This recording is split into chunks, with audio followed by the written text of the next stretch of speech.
всегда существует 10% людей, которые они очень-очень хитрые, очень-очень, можно сказать, скользкие, очень-очень жадные, и они постоянно врут, они постоянно пытаются найти лазейку, чтобы лишь бы где-то что-то хитрить.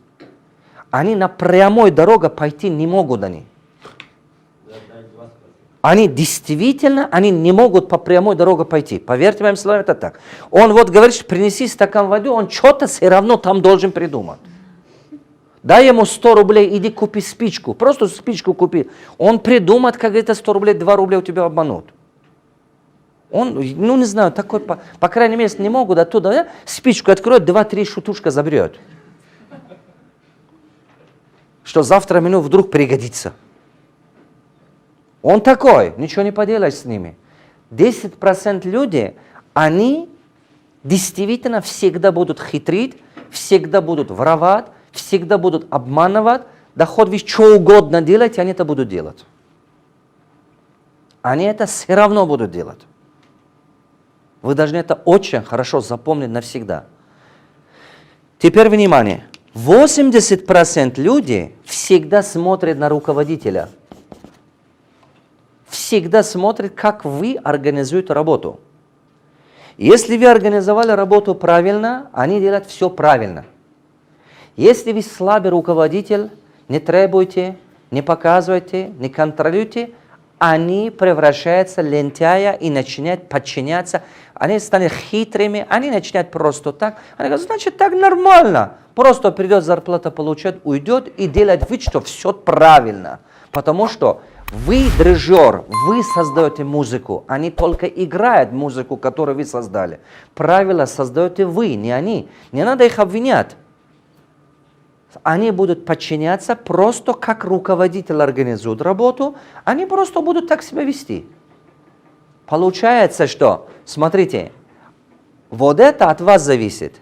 А эти люди, они всегда добросовестны. Даже если у вас работа плохо организована, эти люди не бездельничают. Он самостоятельно, он придет, сидит, делает что-то.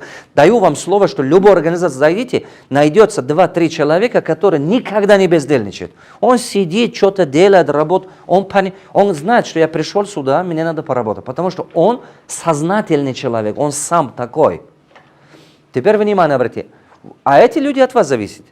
Что вы должны делать? Вы должны научиться сделать так, чтобы вот этих людей никогда не попали. Вы должны такую стену построить, чтобы вот эти люди не попали в вашу организацию. Если он попал, чтобы не мог выживать. Чтобы не мог выживать. Вы должны так придумать систему, чтобы ему не было места в организации. Чтобы он не мог выживать там. Чтобы система быстро его вытаскивала наружу. Его через KPI, через систему наблюдения, через бизнес-процессы, что если вдруг этот человек в момент найма хитрил, попал туда, чтобы каким-то образом его фильтровали, выкидывали. Видите, все-таки от кого зависит потом результат команды, результат работы? От руководителя. Вот эту систему запомните. Поэтому постоянный беспрерывный найм большую роль играет. Постоянно нанимайте людей, постоянно нанимайте. И кто слабый, кто того увольняйте. Не жалейте никого.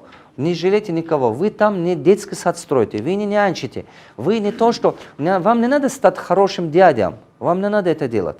Вам не надо стать хорошим родственником, хорошим дядям и так далее. В конце концов, вы платите, требуете, чтобы люди делали свою работу хорошо. Вот тогда результат, иншаллах, будет гарантирован. Обязательно.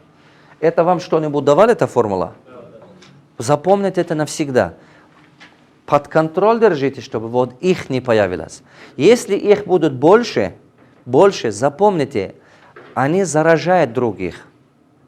Не дай Бог, кто-то такой человек еще попадает на руководящих должностях. На лжи невозможно строить успех. Невозможно строить счастье. Невозможно построить что-то долговременное. Помните всегда, ни себя и никого не обманывайте. Потому что если видите, что вот это черный, лучше признайте это черный. Говорите откровенно о своих недостатках. Не пытайтесь закрывать глаза партнера, закрывать глаза подрядчика или заказчика и так далее. Это фальшь. Фальшивая работа, она никогда не ведет к конечному успеху. Не делайте это никогда. Помните, пожалуйста, это. Успех строится именно на честности, на справедливости, на, можно сказать, именно фундаментальные вещи строятся на правде. Будьте таким человеком, вы увидите, как результат будет. Если даже вы ошиблись, признайте эту ошибку, придите говорить, никто же не убьет тебя. Поэтому это делайте везде. Это должно быть и дома, и в семье, и везде. Так не должно быть. Не думать, что жену можно хитрить, если партнером быть честным.